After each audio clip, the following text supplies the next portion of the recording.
अजून वाढण्याची शक्यता आहे। अहमदाबाद विमान दुर्घटनेतील 210 जणांचे मृत्यू हाती आलेले आहेत। धक्कादायक। जेवढे प्रवासी या विमानातून प्रवास करत होते त्यापैकी कोणी वाचेल याबद्दल शक्यता कमीच आहे असा अंदाज व्यक्त करण्यात येत होता आणि भीती व्यक्त करण्यात येत होती की प्रवाशांची संख्या म्हणजे मृतांची संख्या जी ती वाढू शकते। 170 वरचा आकडा जो आहे तो 210 वरती जाऊन पोहोचलेला आहे असं सूत्रांकडून आपल्याला कळतंय। विमान दुर्घटनेमध्ये कोणीही वाचू शकलेलं नाहीये असं सूत्र आपल्याला सांगतायत, पण आपण प्रार्थना करूयात यामध्ये प्रवासी जे आहेत काही प्रवासी वाचले असावेत, पण तसं घडलेलं नाहीये कारण ज्या पद्धतीने हे विमान कोसळलं आणि मोठा स्फोट झाला त्यावरनं यामध्ये कोणी वाचलं असण्याची शक्यता ही दुरापास्त आहे।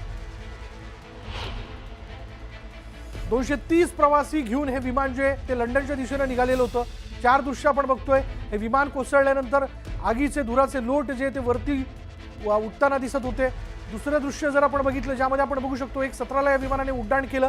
खरं तर 16 किलोमीटर अंतरापर्यंत हे विमान जे ते हवेत जाऊन एका म्हणजे उंचीवरती स्थिर होणं आवश्यक होतं, पण साधारण 600 फूट हे विमान जे ते वरती गेलं, पण त्यानंतर इंजिन पॉवर क्रिएट करत नव्हतं का अशी एक शक्यता जी आहे ती व्यक्त करण्यात येत होते। म्हणजे ज्या पद्धतीने विमान हवेत गेलं आणि त्यानंतर खाली जाऊन कोसळलं हे लिफ्ट का होऊ शकलं नाही, त्याची नेमकी कारणं काय असावीत